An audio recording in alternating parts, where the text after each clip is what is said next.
ICC champions trophy का दूसरा match हो रहा है और यह भी इंतहाई इंपॉर्टेंट मैच है। ये जिन दो टीमों के दरमियान खेला जा रहा है उनके लिए तो इंपॉर्टेंट है ही, पाकिस्तान के लिए भी ये मैच इंपॉर्टेंट है। और पाकिस्तान के लिए किस तरह से है ये हम आगे जाकर डिस्कस करेंगे। लेकिन अभी तक बांग्लादेश और भारत का जो ये दुबई में मैच जारी है उसके स्टैट्स क्या हैं वो मैं आपके साथ पहले शेयर कर देता हूं। बांग्लादेश की टीम इस वक्त बैटिंग कर रही है और 195 पर 6 खिलाड़ी आउट हो चुके हैं बांग्लादेश की टीम के। तंजीद हसन जो कि उनके ओपनर हैं, उन्होंने 25 रन किए 25 बॉलों पर और 100 का उनका स्ट्राइक रेट रहा। सौमिया सरकार कोई भी रन नहीं बना सके, 5 गेंदें खेलकर आउट हुए। नजमुल हुसैन शांतो जो कि कैप्टन है वो भी दूसरी गेंद पर आउट हो गए। इसके साथ साथ मेहदी हसन मिराज सिर्फ 5 रन बना सके और तौहीद हरिदोय जो कि अभी भी क्रीज पर मौजूद हैं 89 रन उन्होंने बना लिए। 104 गेंदों पर 85 के स्ट्राइक रेट के साथ वो खेल रहे हैं। मुशफिकुर रहीम ये भी बगैर किसी रन के आउट हुए, पहली बॉल पर ही आउट हुए। और जाकिर अली 68 रन बना पाए, 114 की बॉलें खेली उन्होंने और 59 के स्ट्राइक रेट से खेले। और रिशद हुसैन इस वक्त खेल रहे हैं जो कि भरपूर साथ दे रहे हैं तौहीद हरिदोय का।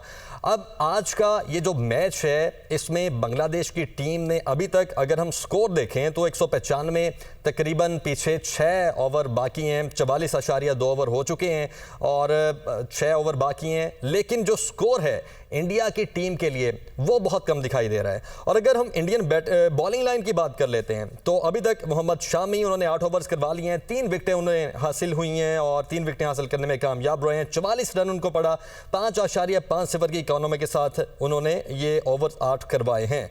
हर्षित राणा इन्होंने 6 ओवर्स करवाए, 1 विकेट ली और इनकी इकोनॉमी 4.83 रही। अक्षर पटेल 8.3 ओवर यानी कि 9वां ओवर ये इस वक्त करवा रहे हैं और 2 विकेटें इन्होंने हासिल कर ली हैं। आज इनके साथ एक ट्रेजेडी भी हुई, वो भी हम शेयर करेंगे वो क्या हुई। उसके बाद हार्दिक पांड्या इन्होंने 4 ओवर करवाए, कोई विकेट नहीं ले पाए लेकिन इनकी जो इकोनॉमी है वो भी बेहतर रही, 5 की इकोनॉमी। और रविंद्रा जडेजा इन्होंने 9 ओवर्स करवा लिए हैं, 37 स्कोर किया इनको और 4.11 का इनका इकोनॉमी है। और कुलदीप यादव 9 ओवर करवा चुके हैं, 38 रन इन्हें हुए और 4.22 इनकी इकोनॉमी रही है। अब जनाब अपने पैनलिस्ट की जानिब बढ़ते हैं, लेकिन उसके पहले मैं 2 चीज़ें आपके साथ भी शेयर कर दूं और अपने जो मेहमान हैं उनके साथ भी शेयर कर दूं। आज की जो पहली इनिंग हुई है उसमें 2 चीज़ें बड़ी इंपॉर्टेंट थी। सबसे पहली एक तो ये कि अक्षर पटेल आज हैट्रिक करने वाले थे 30वीं गेंद पर, लेकिन उनका कैच ड्रॉप हुआ, रोहित शर्मा कैच नहीं पकड़ पाए तो वो उनके लिए एक ट्रेजेडी रही। लेकिन जो एक अच्छी खबर इंडिया के लिए वो ये थी कि विराट कोहली इस वक्त तक ओडीआई में 156 कैचेस के साथ मोहम्मद अजहरुद्दीन है जो कि 1985 से लेकर 2000 तक इंडियन टीम में खेलते रहे हैं और ओडीआई में उनके पास ये रिकॉर्ड है कि 156 कैचेस उन्होंने पकड़े हैं। उनका रिकॉर्ड किसी ने ब्रेक नहीं किया। लेकिन आज जब ये मैच शुरू हुआ तो तब ये प्रेडिक्ट किया जा रहा था कि विराट कोहली अगर 2 मजीद कैच पकड़ लेंगे, यानी कि इस वक्त तक उनके कैचेस की तादाद 154 थी जब तक ये मैच शुरू नहीं हुआ था। लेकिन आज की मैच में हमने देखा कि उन्होंने 2 कैचेस मजीद पकड़ लिए हैं और ये रिकॉर्ड भी वो अपने नाम कर पाए हैं और 156 उनके भी कैचेस हो चुके हैं ओडीआई में और इस वक्त सबसे ज़्यादा कैचेस पकड़ने का रिकॉर्ड भी वो अपने नाम कर चुके हैं। तो जनाब अब पैनलिस्ट की जाने बढ़ते हैं। तौफीक सबसे पहले आप मुझे ये बताइए, चूंकि बांग्लादेश की टीम बैटिंग कर रही है, सबसे पहला फैसला तो ये था बांग्लादेश की टीम ने टॉस जीता और टॉस जीतकर बैटिंग का फैसला किया। डू यू थिंक कि बैटिंग का फैसला बिल्कुल इनके हक में रहा या जैसा वो तसव्वुर करते थे वैसा रिजल्ट इनको मिला? क्योंकि कल तक जो मैं इंडियन मीडिया को सुन रहा था या जो कुछ पुराने उनके प्लेयर्स थे उनको सुन रहा था, वो ये सोच रहे थे कि जो पहले फील्डिंग टीम करेगी या जो बॉलिंग करेगी उसको एज मिलेगा।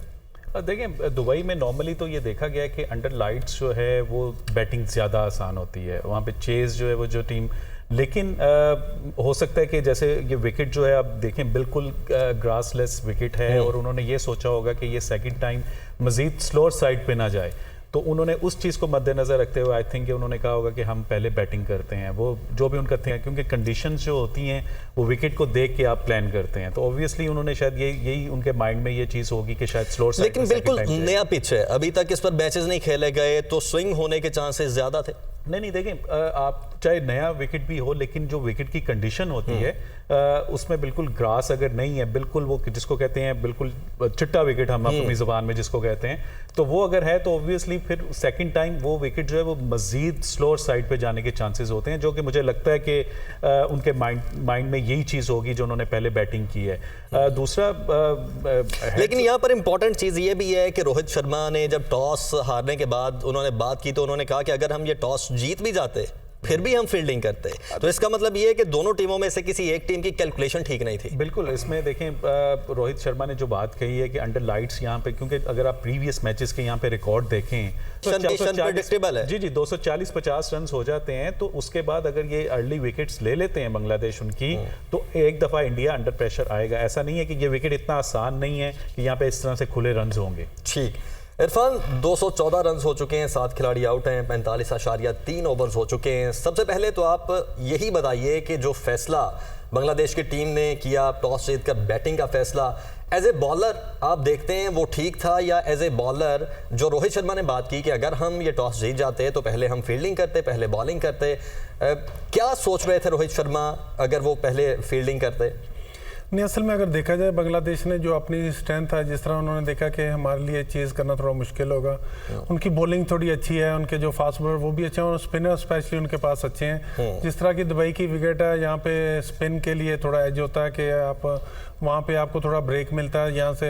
उसके बाद फिर सेकंड इनिंग्स में जिस तरह थोड़ा विकेट ड्राई नज़र आ रहा है और थोड़ा और टूट जाएगा विकेट में भी, अगर ओसना और ड्यू वगैरह ना पड़ी तो थोड़ा मुश्किल कर सकते हैं।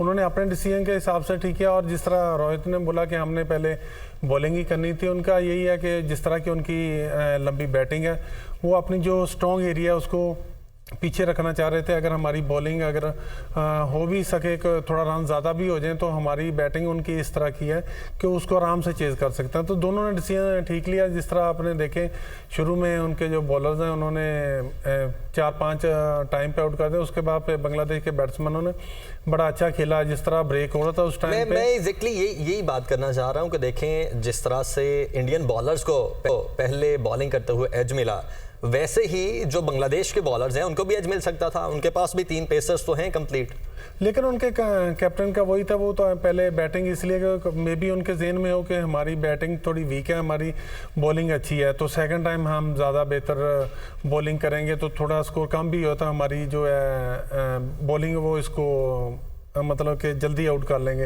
इंडिया की टीम के। लेकिन इंडिया के जो सबसे स्ट्रॉन्ग पॉइंट देखा जाए तो उनकी बैटिंग है, तो यही चीज़ें कर रही हैं। तो लेकिन जिस तरह आगे शामी ने बॉलिंग की है, उसके बाद उनके स्पिनर ने किया, वो तो कोई भी और अच्छी टीम भी होती तो वो भी मैं थोड़ी मुश्किल में होती। और उसके बाद जितना ड्राई विकेट है, जिस तरह एक क्या कह रहे हैं होती है चीज़ दुबई की विकेट में